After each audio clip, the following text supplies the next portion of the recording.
Hello and welcome back from the break. I hope you had the opportunity to spark valuable conversations in the coffee break. We are now turning our attention to the innovative tools that are available for small and medium-sized cities, specifically focusing on the ESPON Local and Regional Digital Maturity Assessment Tool, LORDIMAS. This tool is designed to assist local and regional governments in assessing and advancing their digital transformation journey. Guiding us through this session is Marek Bovis, a policy officer within the Committee of Regions. Please give him a warm welcome.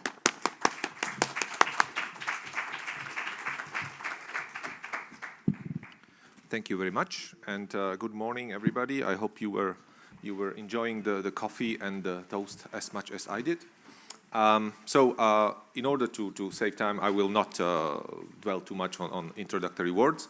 First of all, thank you very much for having us here and the opportunity to present the new tool that has just been launched. I will have the honor to have a couple of very good honorable speakers with me. I will start with Jordi Ortuño, who is a member of the Barcelona City Council, or works in the Barcelona City Council, and who is also co-chairing the subgroup on monitoring and measuring in the Living in the EU movement. Then we have Martin Gauck, who is working in ESPON and who has been instrumental in developing this new tool. And he will guide you through this tool live. And of course, we also have the opportunity to have here a representative of the Spanish network of smart cities. I hope I translated it correctly, RESI, who is in its working group on digitalization and artificial intelligence.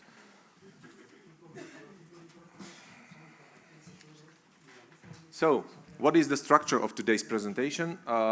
Well, I will briefly explain you the reasons why we are developing this tool, because this is a living tool that is still under development, and we are trying to factor in experiences and lessons learned from its use.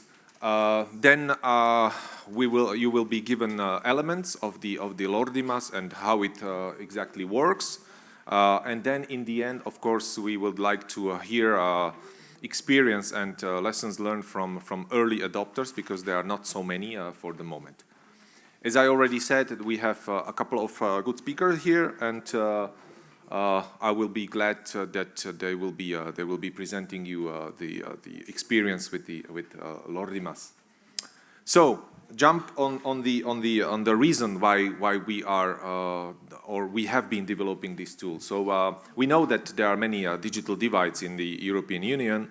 For example, in the Committee of the Regions, we have commissioned a study on digital cohesion, and we have found that there are still profound gaps in digitalization, be it between different types of regions, between rural, urban areas, between different sizes of cities and municipalities, between different social groups of people, between those who are better skilled in digital, in digital policy and digital tools, between the genders, and these are things that have to be addressed. However, we miss some data, and data, they are now considered as oil of our economy, and we see that there is uneven access to these data, be it at EU level, be it at municipal or regional level. And of course, we have the data at member states level. We have the Digital Economy Social Index that has been used since 2014 until last year, and now has been integrated into the State of the Digital Decade report. And we do have these data. However, when it comes to data at subnational level, there we see a gap.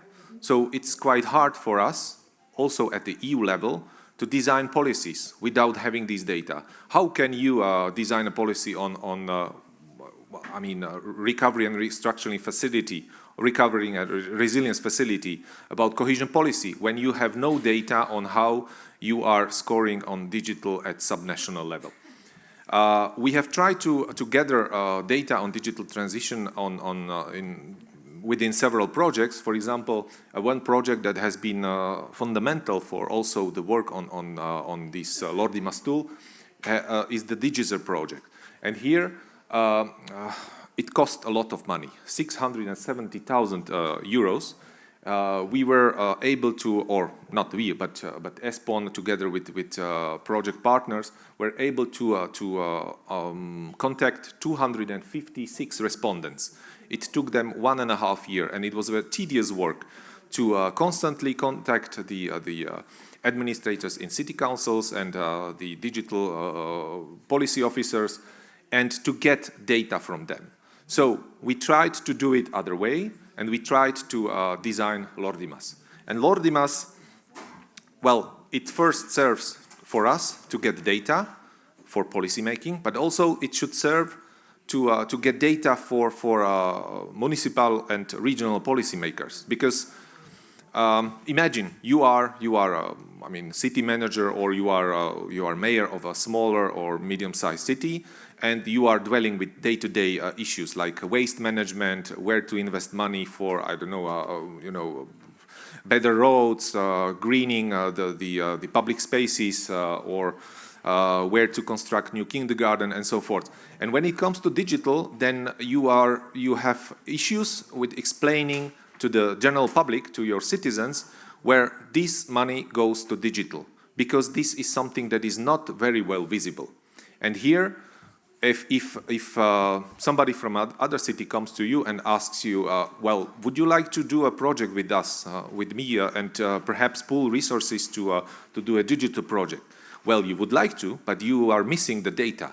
You don't know where you are in digital transition. You don't know what are the areas or policy fields that you would need to invest into. And therefore, we designed Lordimas.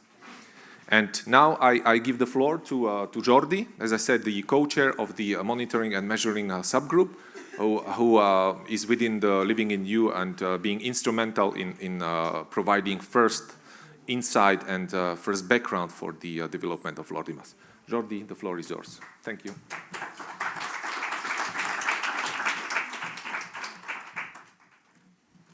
Hello, thank you, Marek, for the introduction, and hello, everyone. Thanks for coming, and thanks organization, thanks the minister, Miteco, and thanks ESPON. It's my pleasure to be a part of this event, and with this, my recent role as a co-chair of monitoring subgroup, very focused currently in Lordimas as a tool, as Marek has explained.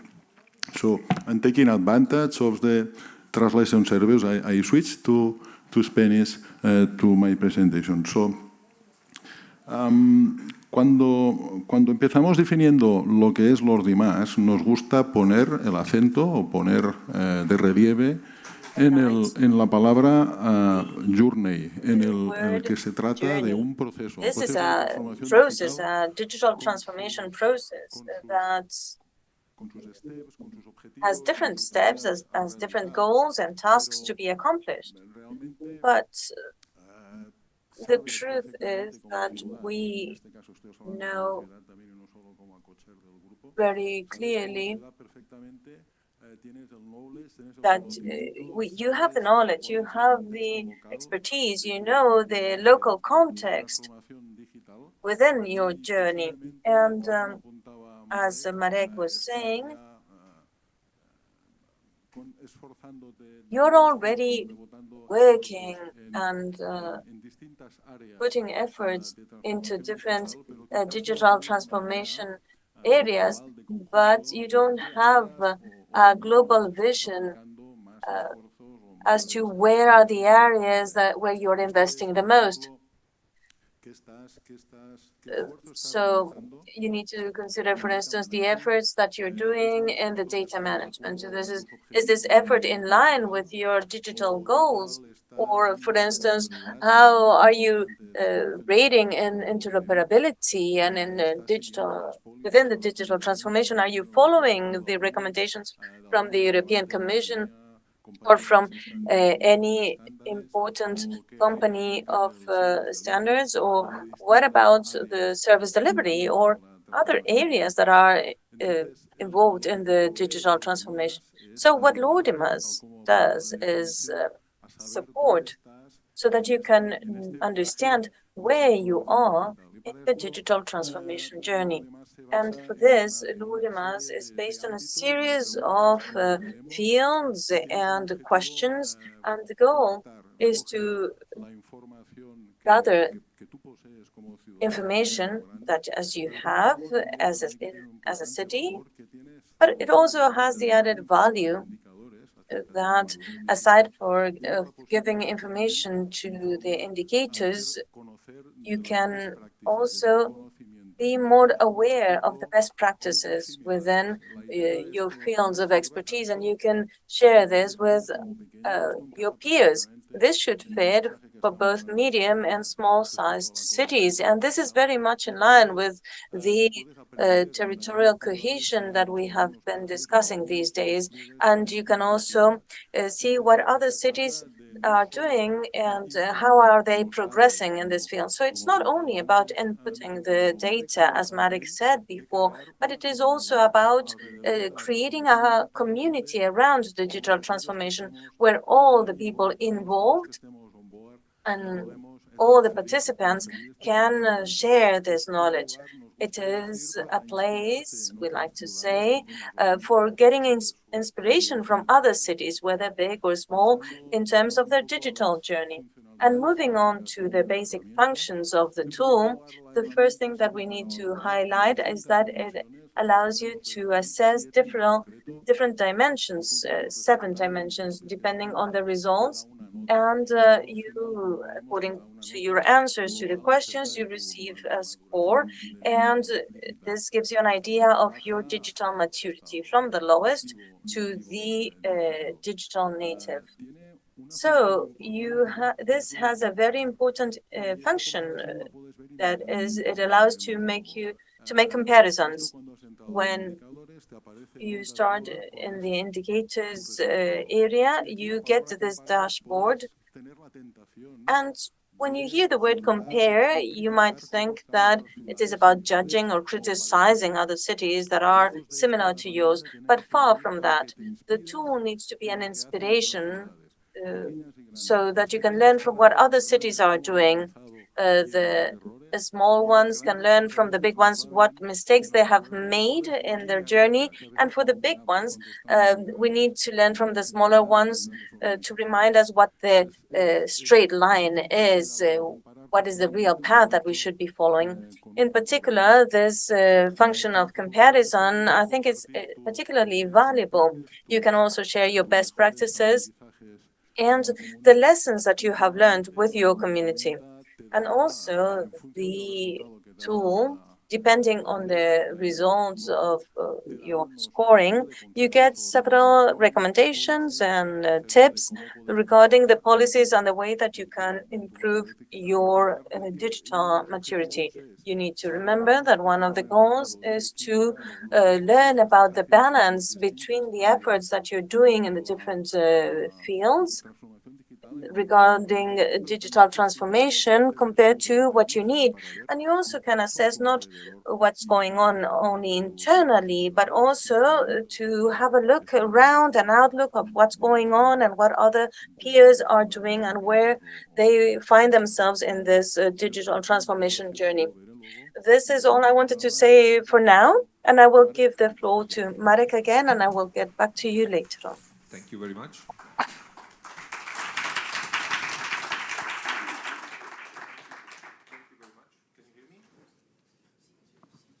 Thank you very much. Can you hear? Oh, yeah, yeah.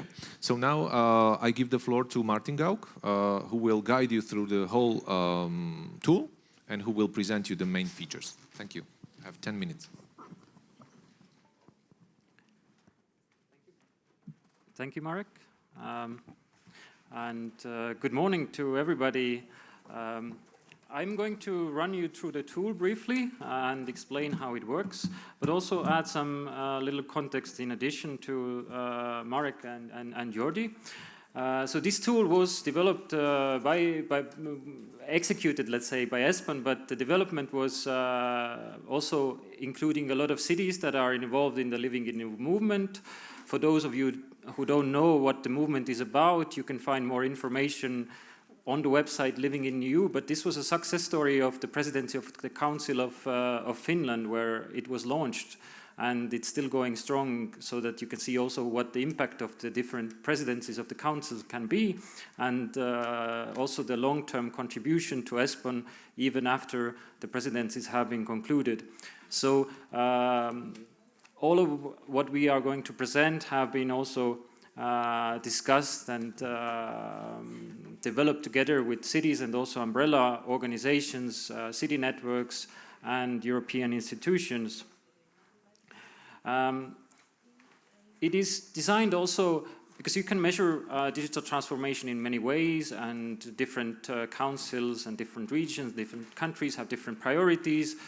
But in this case, since we have this pan-European lens, we were focusing on European policies, but also best practices and current legislative development against what we kind of orientated ourselves. The focus lies rather on the processes, the principles and the governance mechanisms, not so much on the outcomes of digital transformation. So we focus on service design, inclusion of citizens into the design process of digital services, engagements within the ecosystems, technical specifications, data management, data sharing, many notions also that you heard from yesterday's presentations and today's presentations, highlighting the importance also how do we contextualize this, because we look into smaller communities and bigger cities, and digital maturity can mean different things in these different constellations, where also multi-level governance oftentimes plays a role. If you are a small municipality, for instance, digital maturity can mean that you are able to perhaps network more, you are able to grasp and utilize the resources in conjunction with other municipalities or different levels of government. Not everybody needs to reinvent the wheel. We need to keep in mind that oftentimes the success in digital means that we work together with one another and share the resources, especially for smaller communities where the capacity is an issue. We need to find ways how we come together and create this market effect, and also share and delegate the competences that we may have. So, and it also highlights certain points that come up in the next presidency. In Belgium, we will discuss next year the issues regarding confining urban sprawl, for instance. And there, I think it's sharing data, because one crucial element there is the fragmentation, the administrative fragmentation. And it's important that relevant municipalities share their data about their land use planning, land development.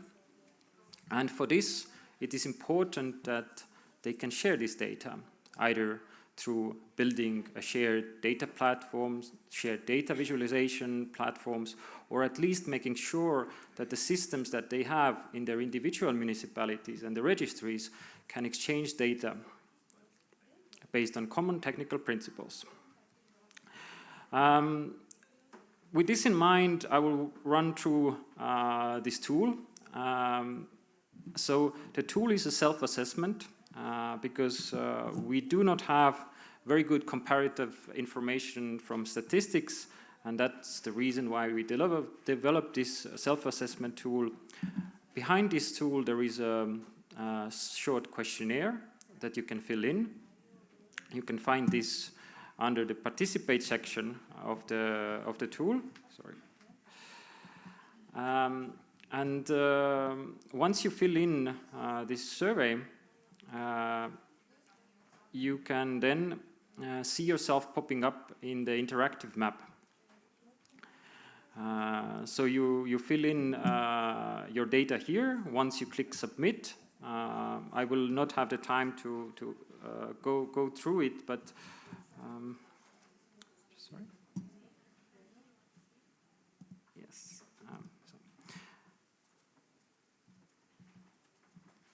So then you will see yourself in the interactive dashboard, where you can see where you position against the relevant thematics that we address within the tool. You can also analyze one city or multiple cities and communities. You can use the map to zoom in and zoom out, and you can see how the data will react to what you have selected. You can also use the different selector tools. You can also filter the data by year, because we also hope that once you fill it in once, you come back every year, and this way you can measure your progress too. You can filter by the type, the size of municipalities. For instance, if you're only interested in small and medium-sized, you can select that. If you're interested in only in one country, you can select that. So it's a lot of opportunities to play around with. And then we have also developed a comparison tool where you have two similar dashboards side by side, and you can then compare yourself within time, or you can compare multiple municipalities to multiple municipalities, or one to many. So the possibilities are quite vast. In addition, we have a module that will enable you to learn but also share best practices. This is a very short form again that you can fill in, and then you are asked to describe briefly the best practice and its impact to the administration as well as to the citizens and businesses within your administration. And lastly, we also have a collection of policy recommendations that are also stemming from the ESPON DigiCert project.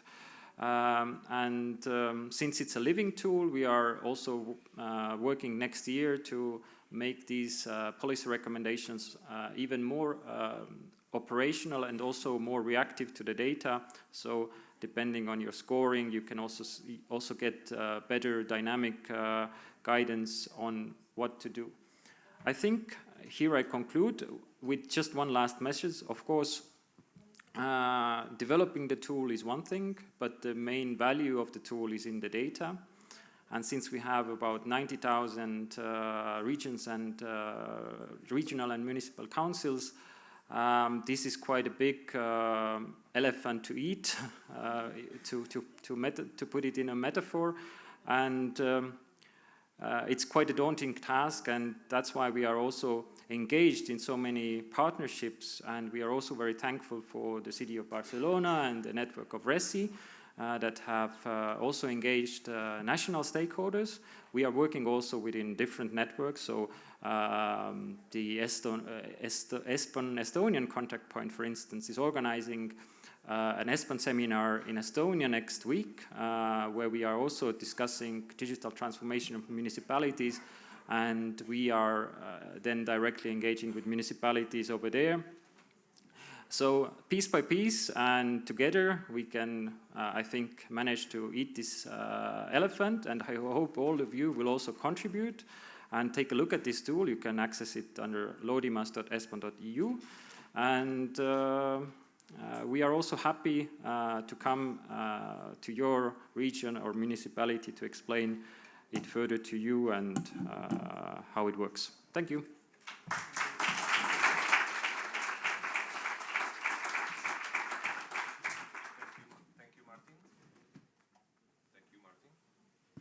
Thank you, Martin. And now I give floor back to Jordi, who will now take the seat of the Barcelona City Council and who will present us briefly experience with filling in the data, because we can say, as Martin said, that RESI was instrumental in engaging Spanish cities into filling in the tool, and Barcelona was among them. So Jordi, please give us your impressions of the new tool. Thank you. Okay, so before starting with, antes de empezar con la experiencia que tenemos aquí en España, me gustaría introducir un poco a RESI, porque es un contexto en el cual RECI, because this is a context in which it has been very easy for us to have on board cities that in merely 2 weeks have joined in thanks to this network, RECI. It has enabled us to be in touch with small, medium-sized and big cities in order to move forward.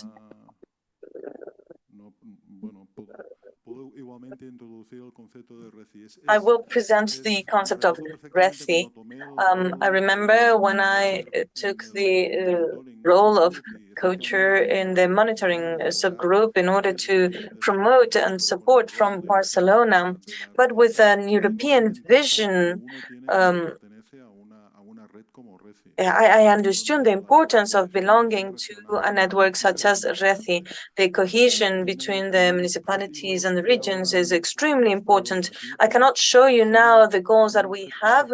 Oh, these are the objectives that we have, the formal objectives. That can be easy to read, the promotion of the efficiency in the infrastructures, the development of innovation and knowledge in IT. But beyond the formal definitions that we could read here, what I would like to convey to you is that when we have a powerful network such as this one, or when we have other types of networks such as Eurocities or other networks of the like, it is the best way of getting cities on board. We have Granada, Cieza. In 2 weeks, we also have Samboy, Valencia, Barcelona, Logroño. I'm from Europe. We count on Dublin on the way, Riga, Munich, Montpellier. So from this forum, I take the opportunity of encouraging all the cities and municipalities to join in and be part of this tool, not only to input data, but also to contribute with your experiences. I want to highlight the idea that we do not want to steal your data, or not just stealing your data, but we would like to have an opportunity for having our experiences shared. The RECI, the Spanish network of smart cities, was born in 2011 for sharing experiences among us. It is very easy to just pick up the phone and, as we said yesterday, to know if there is any solution that you might deploy for the waste management or waste collection or water treatment or any other public services that you might have issues with, and talk with any colleague sharing the same problems and who can help you maybe solve your problems. Manuel Torrent is leading one of these working groups.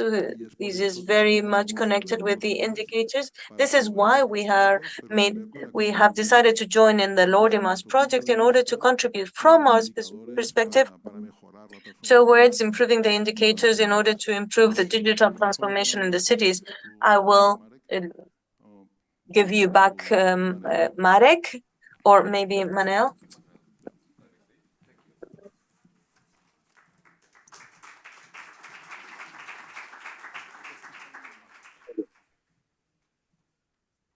Bueno, muchas gracias. Well, thank you very much for allowing RECI to be here today. Half my presentation has already been presented by my colleague, Jordi. I think he did it much better than I could have done it. We have 4 of the cities here. One of them is Barcelona. You know that it is the second city, the second most populated city in Spain. In Torrent, we have 90,000 inhabitants. Another city, Cieza, and Granada, and a smaller one, which is Cieza, is the smallest of the 4. It is a very rich environment, as you can see, and we are divided, split into 3 working groups, one devoted to government, social innovation, and in smart economy, which is the one that I coordinate together with the Town Hall of Valencia and Alcobendas and Las Rozas. We are 4 coordinators in charge of this category, so we are in charge of a series of projects handled within each of the working different groups, and we call some of them are cross-cutting because they refer to the whole of the environment. And one of them is the one that is connected with the governance and the indicators scope, so to speak. So very quickly,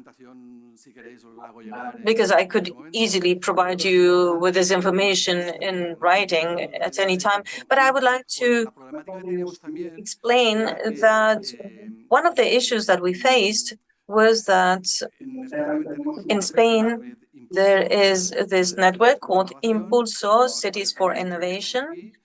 Many of us also are part of it. And there was some sort of synergy between the two networks. And we signed an agreement. We decided that there were projects that we shared and that we wanted to be more dynamic. Reci kept the indicators side that I will be introducing. And the Impulso network is working mostly in public works and in civil works and innovation. And we are learning from each other. So what is this project about? Well, there are many indicators by the cities. There are many regulations and rules. Each of us uses different rules and certifications, and we have tried to homogenize all of this. So we have created a command center that is very easy to handle, where we include the Spanish urban agenda that was explained in detail yesterday, where the 150 cities making part of this pilot project share the same indicators, and through those indicators we have tried to find the convergence. The most difficult part here is to find the terminology so that we really understand that the indicator really reflects what's happening in the cities. So we have tried to put together 3 regulations. One is related to the smart touristic destinations. Another one about sustainable development in the cities, which is an ISO regulation, and the smart city, which is another national rule. And in this way, we find it very easy that when a city decides to use any of these tools, they simply choose the tool and they decide which is the integration degree that they are having at the moment. So all this doesn't make any sense if we don't really put ourselves to work, and if we do not facilitate for each of the cities all the indicators necessary. And we have created a table, a matrix with the equivalent meanings, and we want all the metadata to be very easy to reach by all citizens, whether it is a city of 13,000 inhabitants or 1.5 million inhabitants. With all these indicators, what we try to do is to cross-cut all this information, all these regulations, and put them together and establish a sort of dashboard that allows us to proceed to keep working. And I want to show what the nature of the data is, where it comes from. The idea is to have a coherent set of data. The aims and the goals are the same as for Lordimer's. We cannot compare, we cannot unlearn, because what we do at the Reci, we are structured made by 650 technicians from 150 cities. And as my colleague Jordi said, if I have to work on a project, the easier thing is to call on the phone or to contact through the groups, the cooperation works we have, and ask for help with your project. The project is still ongoing. We are working again in very much the same fashion as in the case of Lordimer's. We want to continue to work with the cities, and we want to continue to improve the system and include some of our standards, which are also being implemented in some other works. And that's basically all from me, and thank you for listening.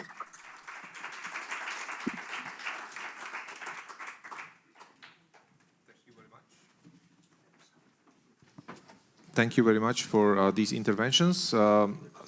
Basically, in a nutshell, we have seen what Lord Dimas can do. We have seen what RESI is doing and how this can be compared to the work of Lord Dimas. Of course, big kudos to RESI also for their work for mobilizing Spanish City, and we also hope that you will participate in Lord Dimas. Before you ask your questions, if you have, don't hesitate to raise your hand.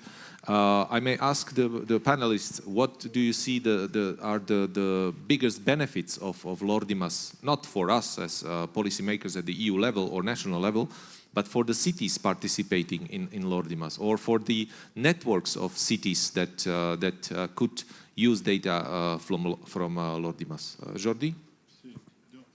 I think it's win-win, ¿no? Nosotros como ciudades tendremos datos, cuantos más seamos mejor porque tendremos más información. Really, as many data we have, the better it would be. And also the Committee of Regions will also have more information to apply better into their development programs and to be able to know what sectors or what areas they can promote better. I would like to see this as a mutual benefit between the cities and also in a pan-European way, together with the public administrations. Well, I can give you an opinion on our project or indicators. Our indicator project actually does converge a lot, and it is very well in line with Lord Dimas. So what we seek with all this is cooperation, we seek assistance, we seek standardizing good best practices for each of them, which is ultimately the goal that we have set ourselves, to have a proposal of what your strategic plan can be for the next 4 years, for instance, so that it is actually quite useful to have when it comes to planning your future actions. I think just to add that the intention was also to create Lord Dimas as a learning tool, because I think there are knowledge gaps and information flow gaps between European level and the very local level. And I think working in this tool and also then understanding what topics are addressed will enable also the cities to better develop their strategies, but also think about the finances and the opportunities that are available at the European level. Thank you very much. And perhaps if I may add, also this could be an opportunity for cities, I mean, from Spain, for example, to get to know examples from other parts of the EU. For example, if a Spanish smaller city scores 50, it's not a big issue. It's not a failure that they score not as high as they would like, but they can have a look at examples in the EU. They can see, for example, similar cities from Finland, from Sweden, how they score. If they score better, they can have a look if there are best practices available, how they manage their digital transformation, and what steps could be undertaken. So. Also, a question to Martin: how the cities, for example, that take part in Lord Dimas can get into contact with others, cities or participants, because of course we have the data protection regulation, and we could think of ways how to improve Lord Dimas. This is. It was already underlined that this is a living tool. This is not a one-off instrument. We want to have it better.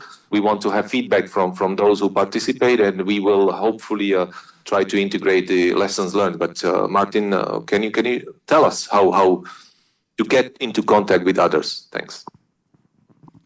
I think this works through communities of practice and organizing relevant events in relevant territories, across relevant territories, to build these synergies. Of course, we will not share contact details through the tool, but I think cities can also then take the step if they see a city in the tool that they are interested in collaborating with.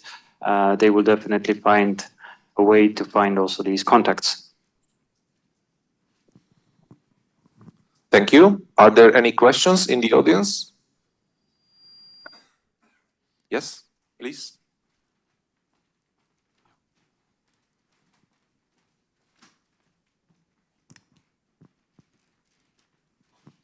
Muchas gracias. Buenos días, Carolina Gutiérrez.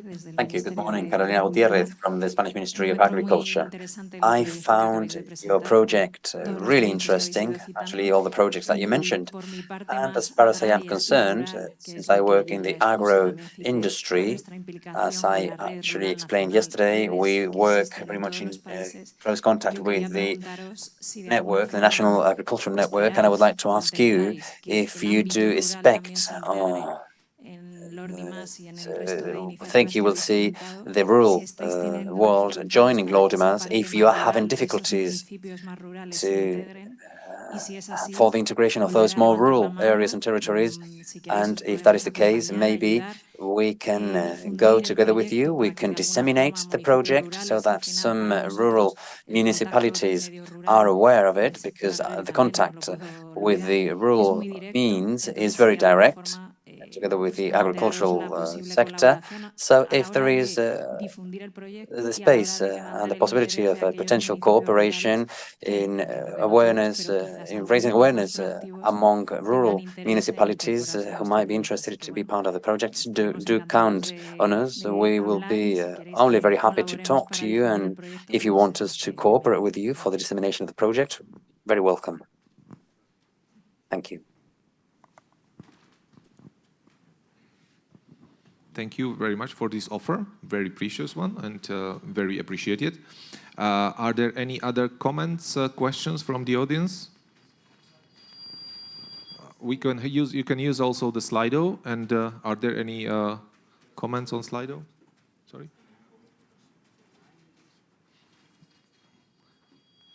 If not, no, there is one.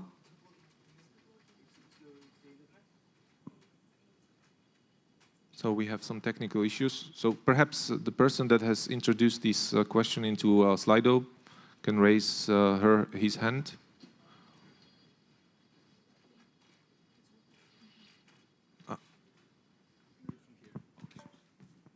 Anonymous. It is easy enough to use Lordimas even for very small municipalities with little technical competencies. I believe so. And Martin has shown you at the beginning the questionnaire, and in order to fill it in correctly, you have the option to download it first, to have a look what is needed, what data digital officer needs, and then he or she can ask colleagues to help. And of course, if they see already some data from similar cities or partner cities, they can ask how they did it, and this will facilitate it. Of course, we see the capacity problem. But what is also important that is the tool is being translated into all languages of the EU, and that at the moment there are English, Spanish and French versions available, but the others are to come very soon. So this is also to allow smaller municipalities from across the EU to fill in the data. I would need to unlock the phone, sorry.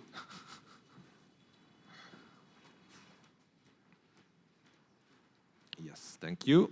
Another question. Different applications and institutions ask all the time for data from cities. Why should we select Lordimas? And then, is Lordimas applicable only at local municipal level or at other level as well, such as regional or national? So, why to use Lordimas? As perhaps I explained at the beginning, we have the issue with DESI, with the Digital Economy and Social Index. It's at the national level. And we are trying to address the issue of non-availability of data. What we have here is the support of the European Commission. So hopefully we can be sure that there is no other initiative coming from the EU. And also in light of trying to simplify administration at all levels in the EU, hopefully there will be no other I would say obligation to enter those data, but yeah, one never knows. And is Lordimas applicable only at local municipal level or at other level as well? So yeah, anybody, any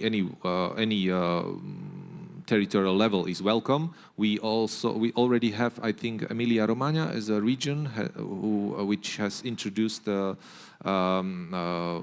survey into the tool. So yes, anybody can insert data, but it's also very important that they can aggregate the data. You can have a pretty good look at region or member state, and you can draw conclusions from this data from what has been introduced by cities and municipalities. Any other questions? If not, I think we are pressed by time. Yeah. Thank you very much for your attention. Thank you for the to the panelists for the interventions, and I give the floor to the moderator. Thank you.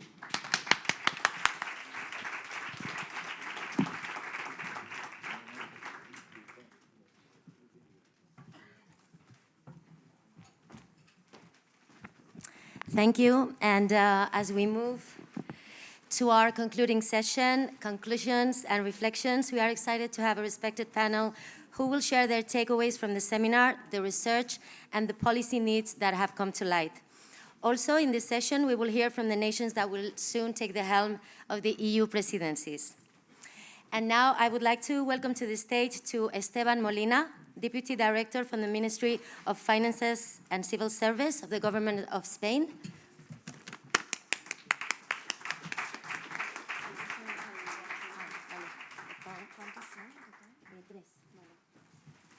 Please take a seat.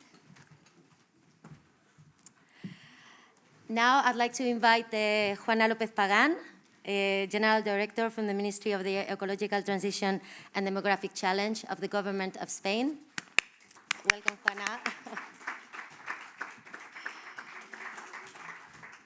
And last, we'll hear from Victor Sidarovsky, the Director of ESPON EGTC, whose expertise has been central to our discussions and will guide the future steps of the ESPON program.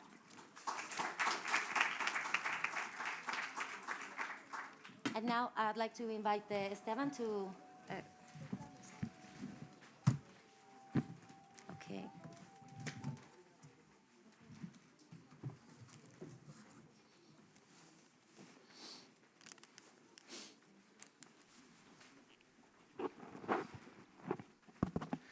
Hola, buenos días a todos. En primer lugar, desde la Dirección General de Fondos Europeos a la que pertenezco, queremos On behalf agradecer el of trabajo del the Ministerio para la Transición Ministry of Finance and Civil Service, we would like to thank the Ministry of Ecological Transition and the Demographic Challenge for organizing this seminar jointly with ESPON. Es un seminario que ha puesto el foco en una de It is a seminar that has placed the focus on one en of our materia de main cohesión. priorities when it comes to Esto es, territorial el rol que cohesion, ejercen, el papel que i.e. tienen the role las pequeñas y medianas of ciudades small and en la medium-sized vertebración cities del in territorio.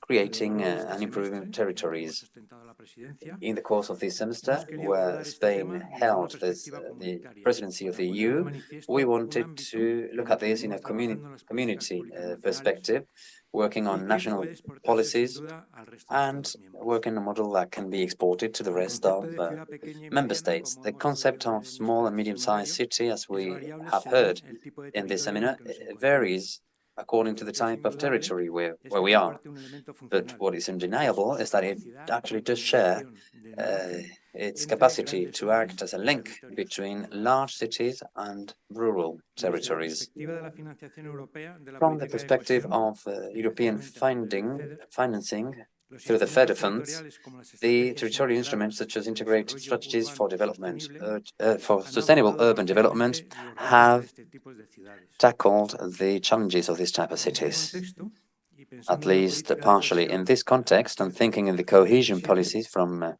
2027, con este paper en el que with hemos this trabajado paper junto a ESPON on which we have been y a working 5 together with equipos de ESPON investigación and together with universitaria, 5 university hemos querido research ahondar teams, en la reflexión we wanted to sobre cómo los delve in instrumentos the europeos de reflection on financiación how modelan, the en cierto European sentido, las tendencias financing territoriales instruments y do cómo la model realidad to a certain local en extent ocasiones the no territorial encaja con los parámetros trends comunitarios. and how sometimes they do not match the Las regulations ciudades in place. intermedias o Middle-sized llamar cities intermediarias por ese carácter de or mediación entre intermediate territorios cities, as they act as a son mediation vectores nexus importantes between different types of cities are fundamental for the population, from population perspective, and we need to work towards harmonious development of cities and regions. European funds should look at the territorial dimension from a wide perspective and value the sustainable development of cities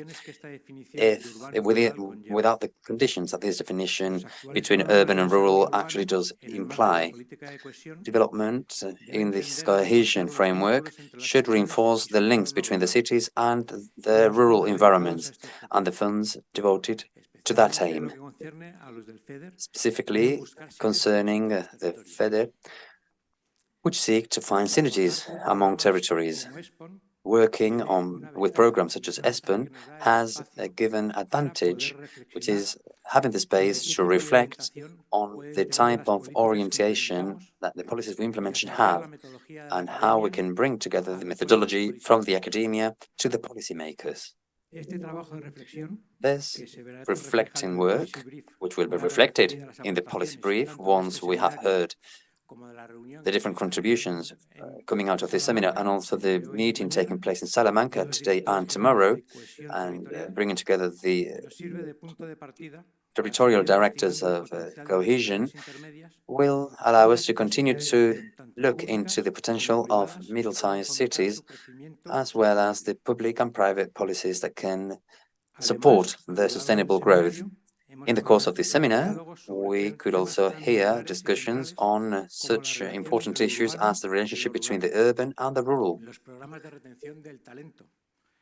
talent retention programs across the territories, or knowing more about PPPs and the cooperation between different administrations. These are issues that come to complement our reflection and show the way we should be working towards in order to improve the territorial balance in our countries. Thank you.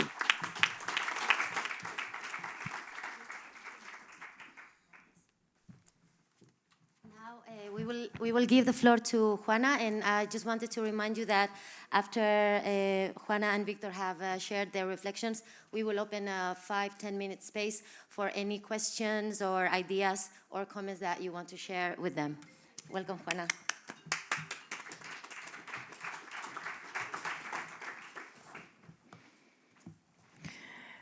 Pues muy buenos días, casi buenas tardes. Good morning, or maybe I should say good afternoon to all of you. I will try to use these few minutes I have to really thank all the participants, the speakers, obviously the ESPON team, the team from the General Directorate, from the two Deputy Directorates, and all the people, staff of the museum that have really helped. I also thank the interpreters, of course, and the technical staff. And obviously, Hannah, our master of ceremonies, who was poached in a record time, and I think she will be staying with us for a long time. Thank you, Hannah. And I would also like to thank those who allow us to work in the best possible way. I'm referring to my Secretary General, Paco Boya, my boss. We have come a long way together in these last 3 years. It has been intense, hasn't it, Paco? And I really loved working hand in hand and together with you, learning from you, and living a moment such as the Spanish presidency of the EU, where we have seen many things, we have done many things, and we also see that we are a referent.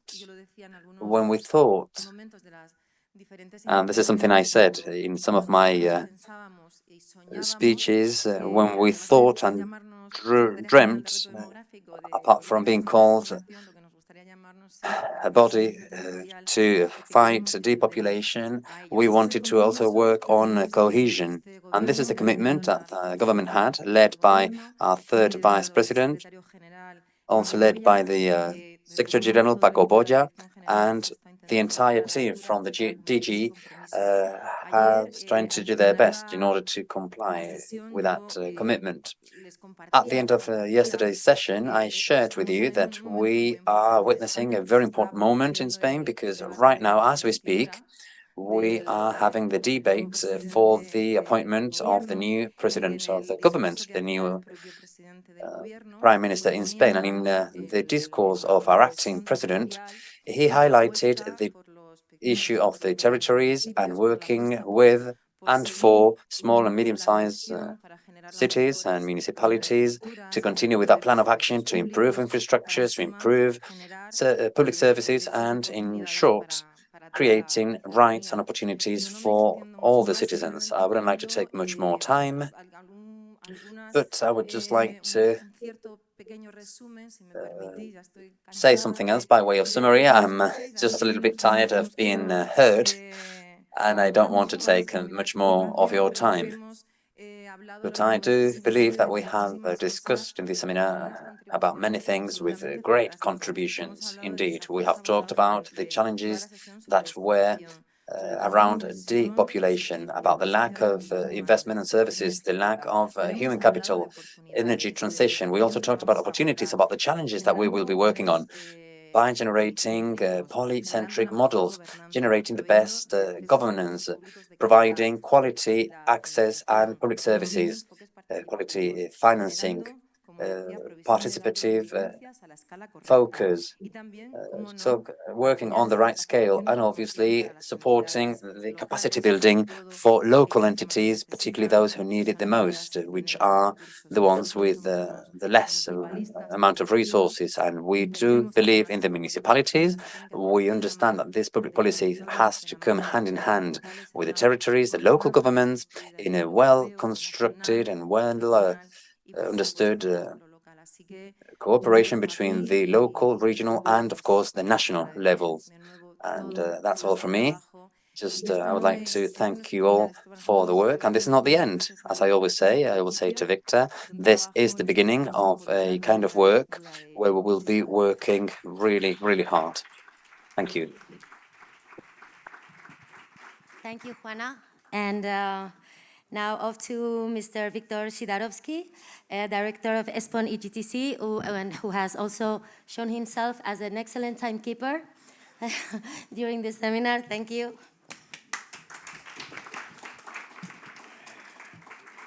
Dear colleagues, dear ESPON community, yesterday I asked a question, do you really need us here, dear presidency? And I hoped you would say yes, and I hope you are going to say yes, because I do believe that we are able to demonstrate that we inspire, we connect, and show new horizons. So with the wealth of information we received, as Juana was saying, this is just the beginning.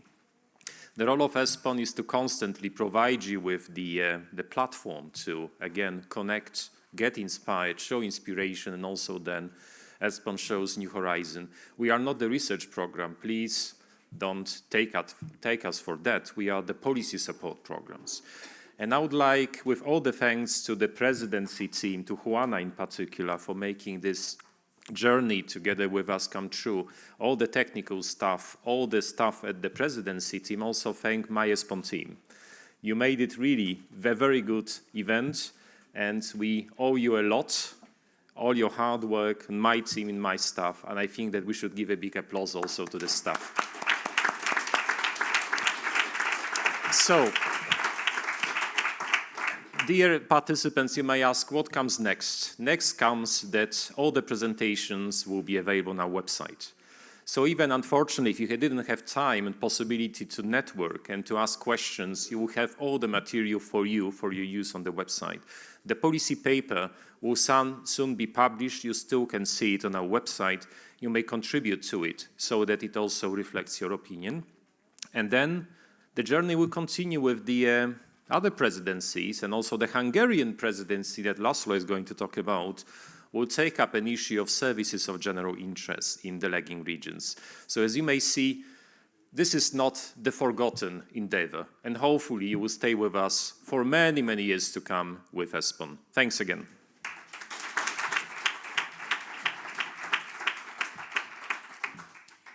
Thank you. And now we have allocated between 5 and 10 minutes for all the questions and comments that you might have.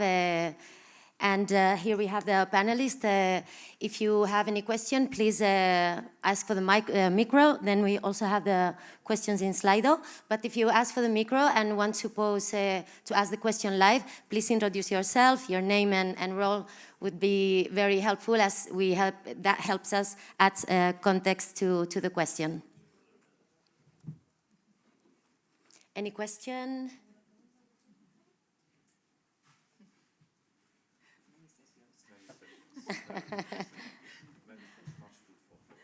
What about Slido? Is there any question in Slido?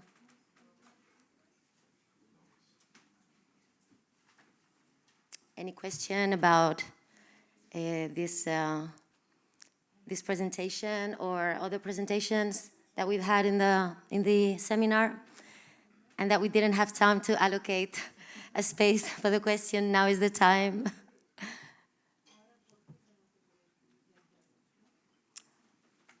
Okay, so let's move on to the next session, and thank you so much.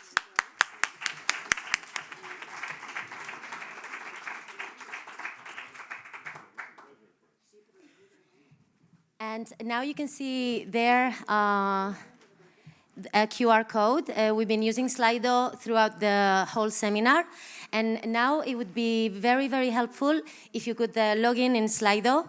And you're going to see a tab that says polls. There is a survey a survey about the event, and it is extremely important that you fill it up.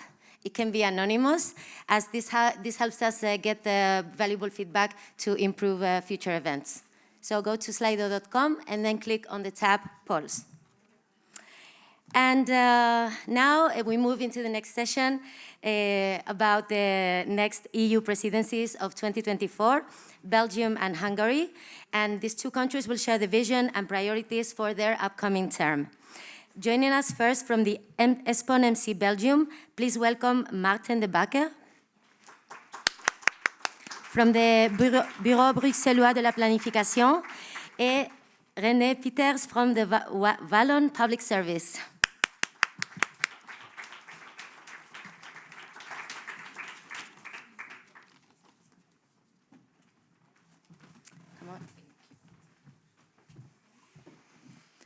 So first of all, I would like to thank the organizers of this event for giving us the opportunity to say a few words regarding the upcoming Belgian presidency. So during this presentation, we will talk about the Belgian presidency priorities and timeline. It is regarding the territorial cohesion and also the urban matters. And we will also present a few other events that will take place during our presidency. So the priorities for the territorial cohesion during the Belgian presidency will be combating land artificialization, urban sprawl, and soil sealing. But we will also continue the work of the previous presidencies, namely the review of the Territorial Agenda 2030, the communication strategy of the Territorial Agenda, and also continue the work on the pilot actions. So the main meetings will take, regarding the NTCCP, will take place on the 26th of April 2024 in the city of Namur in the Walloon region. This will be held back-to-back with the UDG that will take place the day before the NTCCP, so on the 25th of April. The ESPON Week and the ESPON Seminar will take place in the city of Mons. The dates for the ESPON Seminar are the 5th and 6th of June. And then we will have the meetings of the Director Generals on Territorial Cohesion that will take place on the 25th of June in Brussels. And this will also be back-to-back with the Director General meeting on urban matters that will take place on the 26th of June. And now I will give the floor to my colleague Maarten de Bakker to present the priorities on the urban matters and the other events that will take place. Thank you, René. Hello, everyone. I would like to talk about the urban matters that we will discuss and handle during the Belgian presidency. So we have 3 key messages. The first one is to defend the urban and metropolitan dimension in the European policies and also post-2027 program. We want to also align the importance of large cities as European partners and drivers for development of larger territories and also better urban and rural cooperation. And we want to recognize a place-based approach and the spatial planning and urban governance as tools to achieve also our European objectives. And in order to do that, we want to, we have our first event, which is the high-level event for mayors of EU cities, where we want to establish those 3 key messages, and we want to sign the Brussels Declaration with the mayors to give cities a place and a seat at the EU table for the new regulation and policies from the EU institutions. That will be happening on the 24th of January. Second, we have an informal ministerial meeting that talks about affordable housing, and it will take place in Liège. And then we have a conference in Mechelen, which will be the Flemish partners who will do this. We don't have the details of that yet. They will come soon enough. And finally, Brussels will also host the seminar for urban planning agencies and administrations in Europe, which will be a workshop for experts. And the topic is to avoid urban sprawl and to develop the qualitative densities in cities in Europe. And this will take place in Brussels. For Belgium, I would like to thank you all. And we are looking forward to our next presidency in 2024.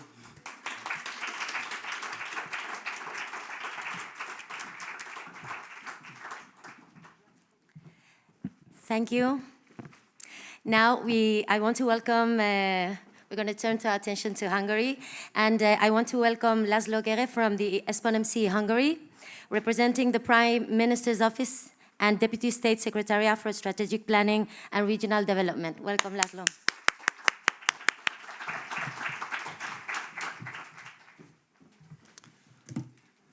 Thank you very much for the opportunity to present about the Hungarian presidency's priorities, even though it is not the most preferential position to be the very last one after the conclusion of a very intense 2-day conference, but still, thank you very much for the opportunity. I tried to be very short. Okay, as Victor has already spoiled it a little bit. Our priority topic would be the lagging regions. We would like to deal with lagging regions. We have talked a lot about in the past 2 days about lagging regions. So we would like to focus on these areas during the Hungarian presidency.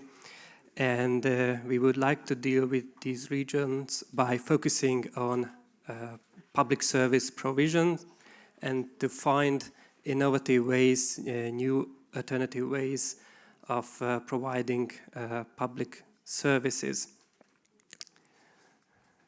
So the theme itself in one sentence is innovative ways to provide public services in lagging regions and other areas with special needs. I don't think I have to highlight the importance of lagging regions from a European regional development perspective, but still I have cited 2 maps to show you why these areas are very important to us. The first one is an ESPON map showing the inner peripheries of the European territory. Inner peripheries are not equal, of course, with lagging regions, but they have very much in common. And you can see how large these inner peripheries are throughout the European territory. And the second map is giving you the Hungarian example of lagging regions. You can find on this map two types of lagging regions. The first one is characterized by very high unemployment rate, and the second is characterized by more general social, economic, and infrastructural disadvantages. They are more or less overlapping, and you can find again why it is important from a Hungarian point of view to deal with these lagging regions, because there's a large part of Hungary is considered to be a lagging regions according to the Hungarian Statistical Office. We have articulated some policy questions to deal with this issue. We would like to find an optimal territorial level, if it is possible, to provide each public service. That's the first question that we have formulated. The second question deals with those services that are most important from the point of view of population decrease, and to how could we maintain a certain level of population in lagging regions by providing them good public services, and how to maintain a certain level of quality of life by providing them public services. The third question is dealing with inequalities. Can or could inequalities be reduced by the improvement of public services? That's the question. The next one is dealing with the relationship between public services and the private sector. Could private sector be part of the public service provision process, and what role could they play in this field? And the last question is dealing with the advantages and disadvantages of alternative public service provision, like digitalization or certain mobile public services. As a first step, we have to define what lagging regions are, which seems to be quite obvious, but still we have to define what we are dealing with. And we also have to define what public services we would like to be included. These are, as you can see, education, healthcare services, social care services, regional public transportation issues, and also retail accessibility, which is not a public service, of course. We are aware of that, but we found it would be an important service to be included in this research.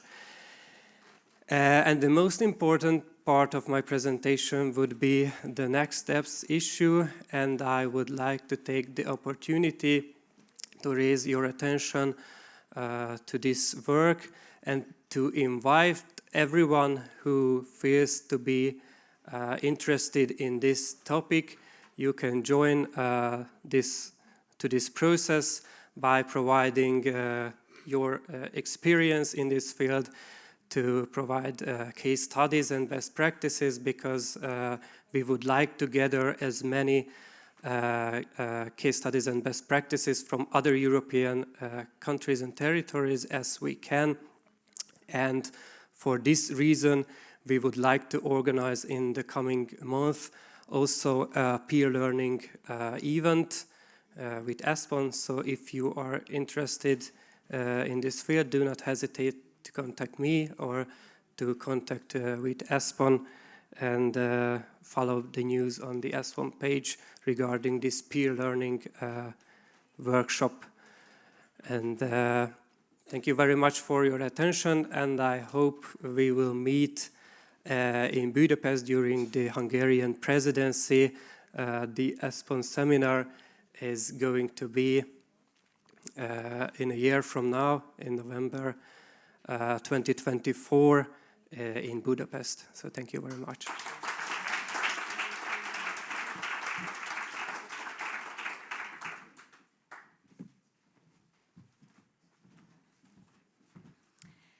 Thank you, Laszlo. So as we approach the end of the seminar, I think it's a perfect moment to encourage everyone to carry on the momentum and inspiration from all the sessions in your ongoing work and collaborations. Before we break for lunch, which is going to be served at 1 p.m., and remember that after that, at 2 p.m., there will be a shuttle service waiting at the salida of the museum. So before the lunch, it is my honor to welcome to the stage to the speakers for our institutional closing. Please join me in welcoming Jesus Alique and Francesc Goya to the stage.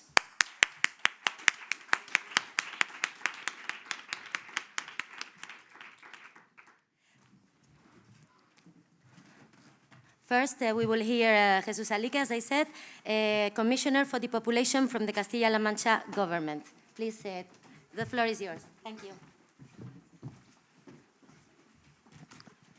Buenos días. En primer lugar, quiero, ya lo decía ayer el vicepresidente de Castilla-La Mancha, agradecer al Gobierno de España que thank you to the government of Spain because for having held the seminar in the city of Cuenca. And also, I would like to thank you for your participation, and in particular, I would like to thank the speakers because I'm sure that their proposals will contribute to making Europe a more a space where we can find more solidarity and that is more cohesive within the European Union. We are in a region of 80,000 square kilometers. It is about the size of the Czech Republic and even bigger than the territory of the Netherlands, Denmark, or Ireland. It is a region that is mainly rural, and a great amount of the municipalities have very few inhabitants, and only 16 municipalities have over 20,000 inhabitants. These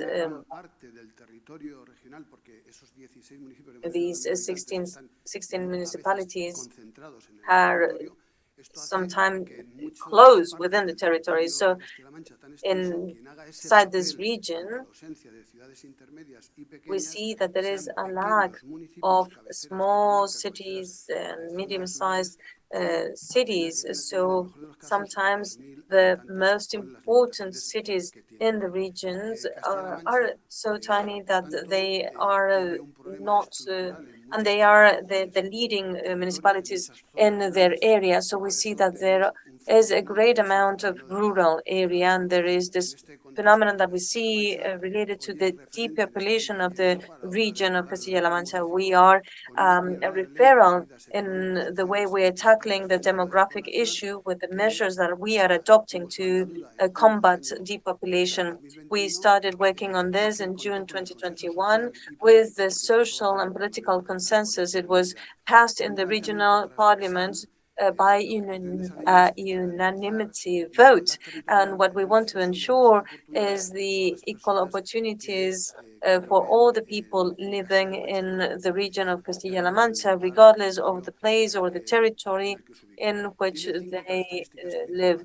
It is characterized by 5 main things. For the first time in Europe, a region has marked the regional areas affected by the population. In our case, it's 26 areas, and this enables us to take different measures to correct the imbalances and the inequalities and to turn these regions and these areas into attractive areas for future investments. Now we are applying different tax measures so that the people living in those areas, just by the fact that they live there, have a tax discount in their income taxes at the regional level. For the first time, transport is considered a public service. This is why we have created a new transport model that doesn't have a strict timetable, but instead brings people closer to the services and the activities that might be going on in the different municipalities. We are also promoting positive incentives coming from the regional government. For instance, when there is a new call, a new tender for entrepreneurs or companies, when they need to invest and they do it in these particular areas, they have tax benefits. we also use the rural profiling, and we are moving forward in terms of the budgeting by incorporating a report of the demographic assessment where we can identify the different items that help us in combating depopulation. For instance, out of 4 euros in our budget has been devoted to fighting depopulation. Now we also have a strategy that is the main tool for the planning of these territories, that it will be in place for the next 10 years, that includes measures to ensure public services, to promote employment and entrepreneurship, and also to facilitate access to mobility and the digital connectivity or the housing, among others, with those tax benefits.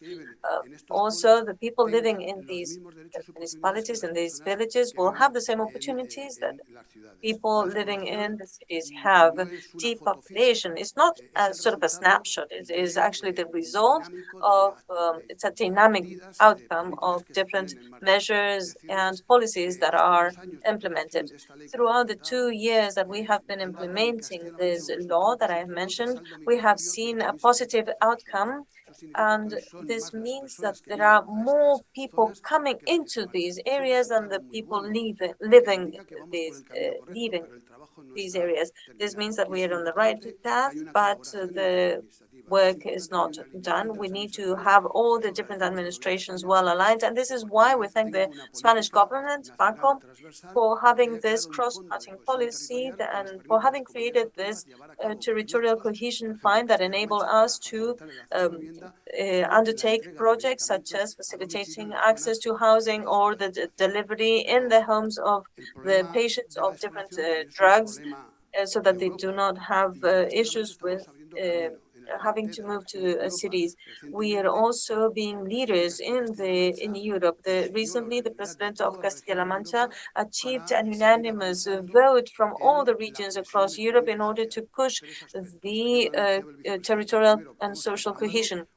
We have asked for a European strategy to combat depopulation with cross-cutting measures and tax incentives. We have also requested, and this has been unanimously supported by the regional, the Committee of the Regions, and we hope to see this implemented at a higher level, for a specific fund allocation to these regions that are suffering depopulation. And thirdly, and this is very important, we have marked the different territories, as I said, in our region, but we have asked in Europe for granularity that moves below the regional level, so that we can truly identify the rural areas that are being affected by the depopulation and that have less than 12.5 inhabitants per square kilometer. Because in order to find a small city, a medium-sized city, we sometimes have to cover several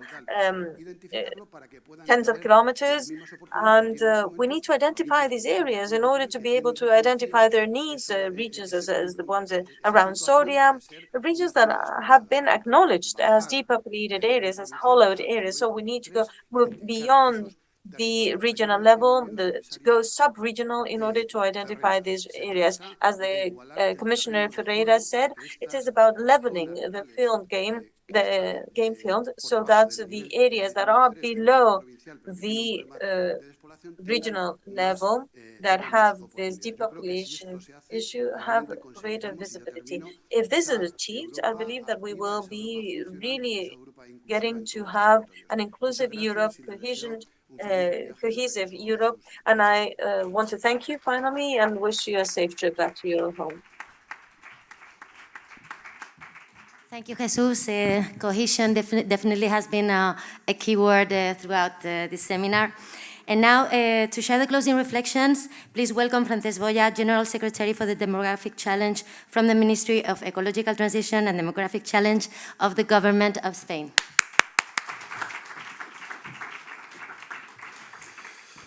Pues muy buenas tardes ya y muchísimas gracias por la for the opportunity that you have given me for closing this seminar that I believe has been very intense and very useful due to the quality of the talks and the reflections that we have heard in these 2 days. I wanted to join in also on behalf of the third Vice President, Maria Teresa Rivera, to the recognition of the work and the organization done by ESPON, this big and great family who have organized this great seminar.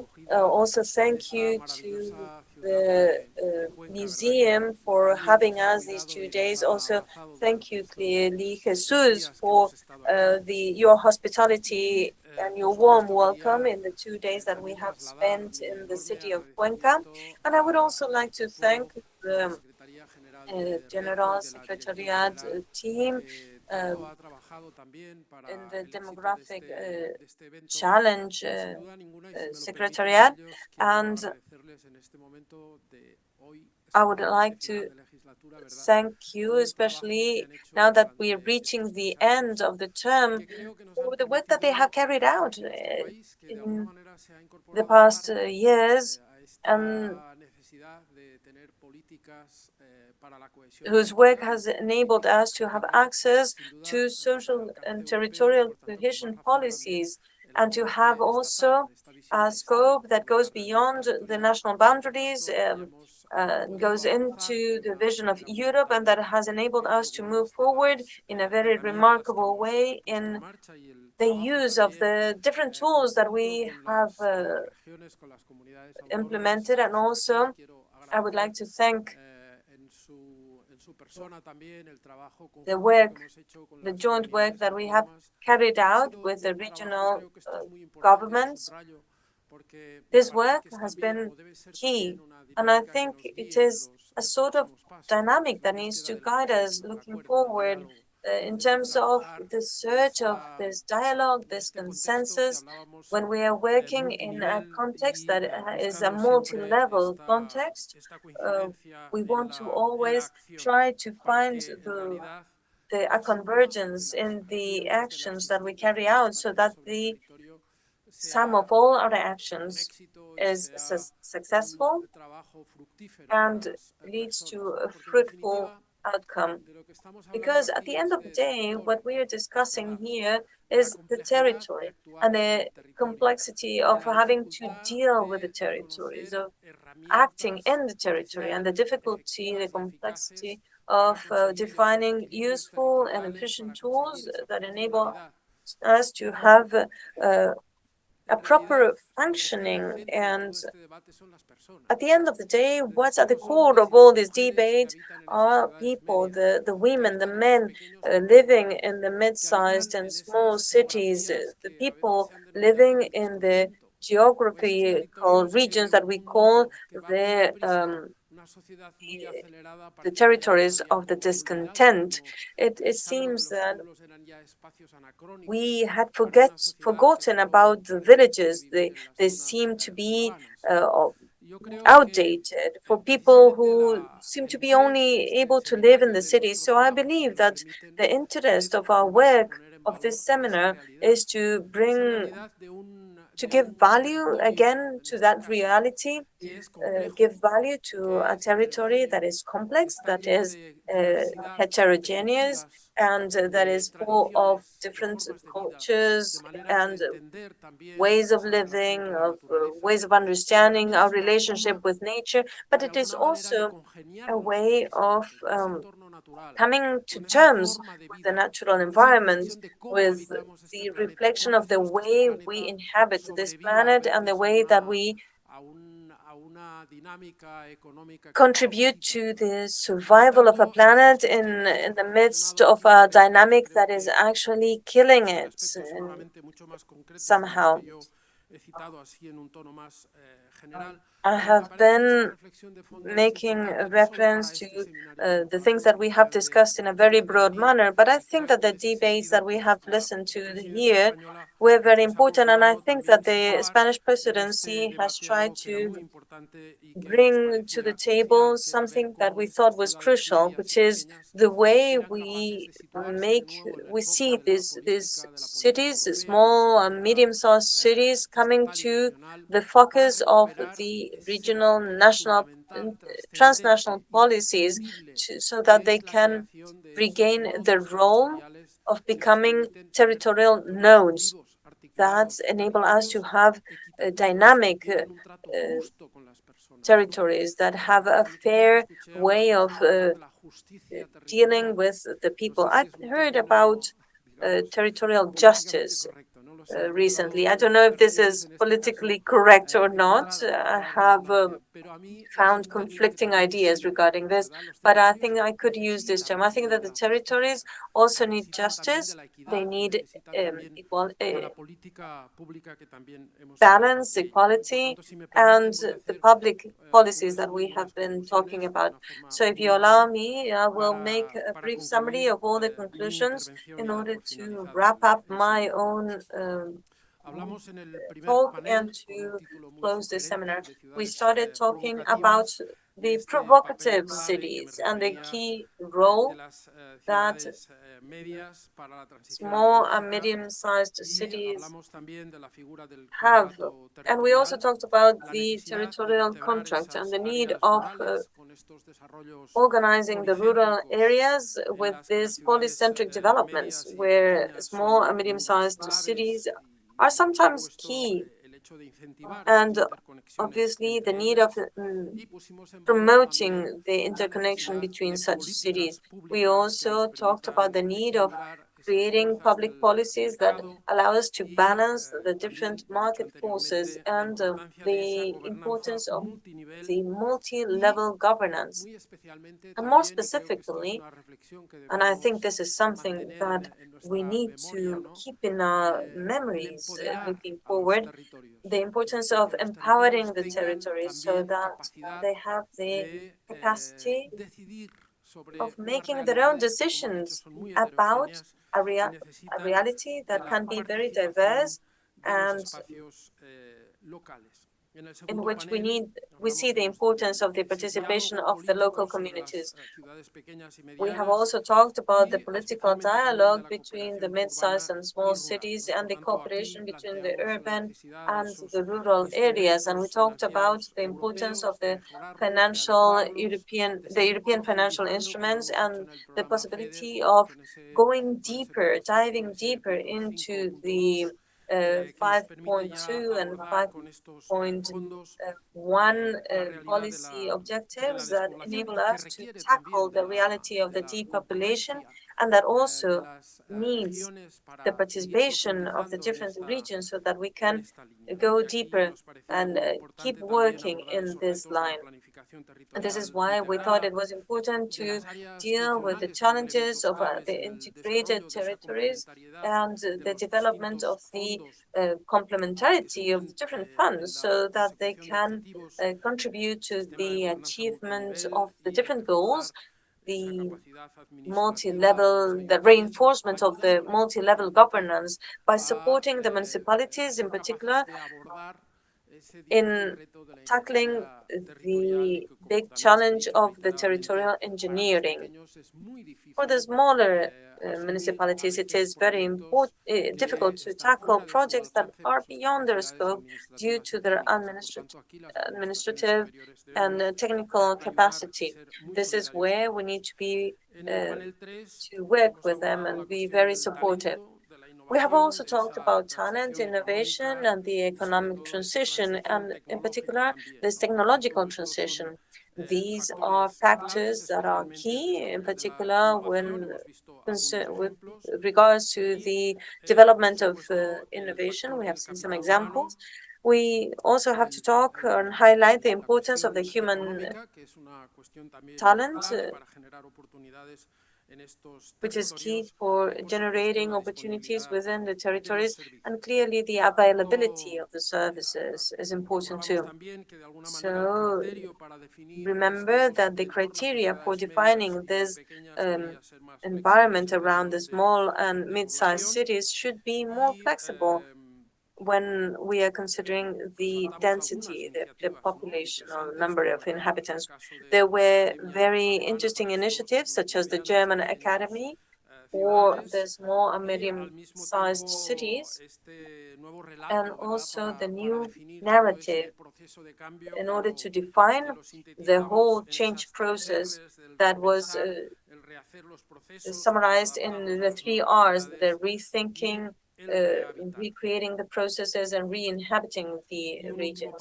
And also there was a last panel in which we talked about the cities with talent, how to retain talent, the young people, and how to talk about the elderly population, which is also important. And we talked about the European toolbox and the importance of reinforcing the data and using those data in the network, sharing the data and generating tools that can enable us to learn from our different realities. And I would like to thank the effort of the governments, which are more and more understanding that the territorial axis is fundamental, not only in terms of political action, but also in the area of when it comes to improving the living conditions of people. I'm referring to the professional training programs around culture. We shared the Spanish experiences with the Campus Rural, the rural campus, and the need to promote such encounters with the youth. Well, I think that's as far as I can get with regard to the conclusions, and I just would like to wish you a safe trip back. I hope that this seminar was useful for the responsibilities that we have, and I would like to thank you all from the bottom of my heart for your contributions, for the effort you made for being here. And let me wish you that the upcoming seminars that will take part with and under the next European presidency can have a result as good as this one or even better. I would also like to thank the different teams that have put together the documents that served as the basis for our work, the different case studies that we saw, and that's all from me. This seminar is now closed, and thank you very much for being with us.